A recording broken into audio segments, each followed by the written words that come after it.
Kami dari mahasiswa Ekonomi Syariah semester 6 IAIN Sambas. Nama saya Rahmatilawati. Nama saya Fadila. Saya Mariati. Saya Peres Parita. Baiklah, di sini kami akan menjelaskan tentang pajak restoran dan cara menghitungnya. Baiklah, sebelum saya menjelaskan apa itu pajak restoran, saya akan menjelaskan tentang pengertian pajak secara umum. Pengertian pajak secara umum adalah salah satu bentuk pungutan wajib yang dibayarkan masyarakat kepada negara dan uang hasil pajak akan masuk ke dalam kas pendapatan negara. Pajak yang sudah terkumpul akan dipakai untuk biaya pembangunan yang dilakukan oleh pemerintah atau daerah. Tujuan penggunaan dana pajak adalah untuk mensejahterakan kehidupan masyarakat. Berikut adalah ciri-ciri pajak. Pajak memiliki beberapa ciri, yaitu yang pertama, sifatnya wajib dan memaksa. Artinya, setiap warga negara yang dinilai mampu secara subjektif dan objektif harus membayar pajak sesuai ketentuan yang kedua, warga negara pembayar pajak tidak mendapatkan imbalan dari negara secara langsung. Namun, imbalan bisa berupa pembangunan jangka panjang, kenyamanan dalam menggunakan fasilitas, serta jaminan kesejahteraan atau kesehatan bagi masyarakat. Dan yang ketiga, pemungutan pajak diatur dalam undang-undang negara. Artinya, pemungutan pajak memiliki dasar hukum yang kuat, dan pelanggaran yang tidak membayar pajak wajib membayarkan denda atau mendapatkan sanksi dari negara. Ini saya akan menjelaskan fungsi-fungsi pajak. Yang pertama, fungsi anggaran. Pajak berfungsi untuk pengeluaran pembiayaan negara, bisa untuk menjalankan tugas negara dan pembangunan. Pajak juga digunakan sebagai pembiayaan rutin belanja pegawai, belanja barang, dan pemeliharaan. Yang kedua, fungsi mengatur. Pajak juga berfungsi untuk mengatur pertumbuhan ekonomi. Dengan fungsi ini, pajak bisa digunakan sebagai alat untuk mencapai tujuan. Yang ketiga, fungsi stabilitas. Dengan adanya pajak, pemerintah memiliki dana untuk menjalankan kebijakan yang berhubungan dengan stabilitas harga, sehingga inflasi dapat dikendalikan. Caranya dengan mengatur peredaran uang di masyarakat, pemungutan pajak, dan penggunaan pajak secara efektif dan efisien.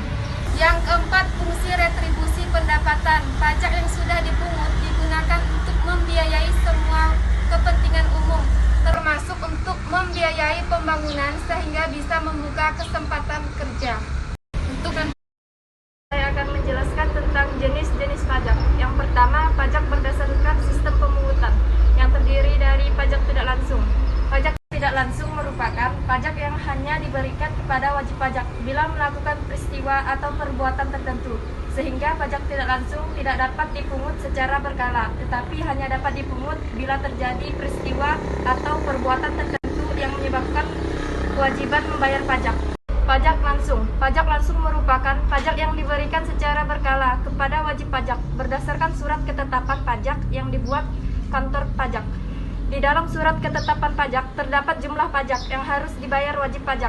Pajak seseorang yang terkena wajib pajak dan tidak dapat dialihkan kepada pihak yang lain. Contoh pajak berdasarkan sifat. Dari segi sifatnya, pajak dapat dibagi menjadi dua jenis, yaitu pajak subjektif dan objektif. Yang pertama, pajak subjektif. Pajak subjektif adalah pajak yang pengambilannya berdasarkan dari kondisi wajib pajak. Jadi, besar kecilnya jumlah pajak akan tergantung dengan kemampuan wajib pajak. Contoh pajak objektif adalah pajak yang pengambilannya berdasarkan dari kondisi objek tanpa memperhatikan kondisi wajib pajak. Jadi, pajak ini lebih terkait pada objek yang dikalkulasikan berdasarkan objek tersebut. Contoh pajak berdasarkan intasi pemungut. Yang pertama, pajak negara atau pusat merupakan pajak yang dipungut oleh pemerintah pusat. Pemungutan pajak ini dilakukan melalui instansi seperti Dirjen Pajak.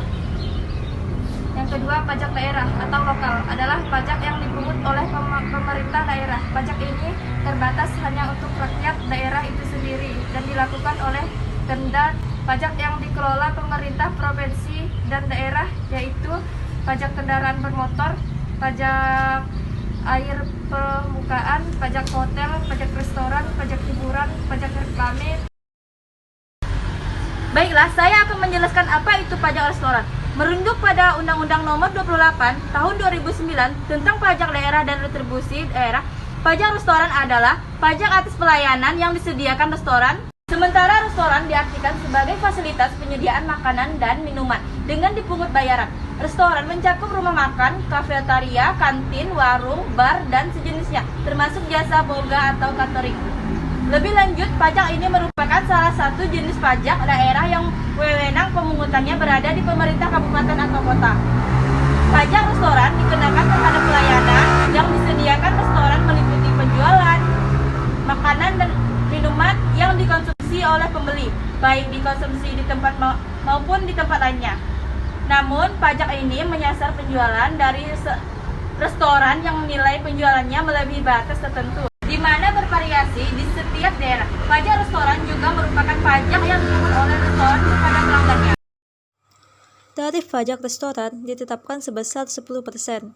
Untuk menghitung pajak restoran, cukup dengan mengalihkan tarif pajak 10% dengan dasar pengenaan pajak. Dasar pengenaan pajak merupakan sejumlah bayaran yang diterima atau yang seharusnya dipungut oleh restoran.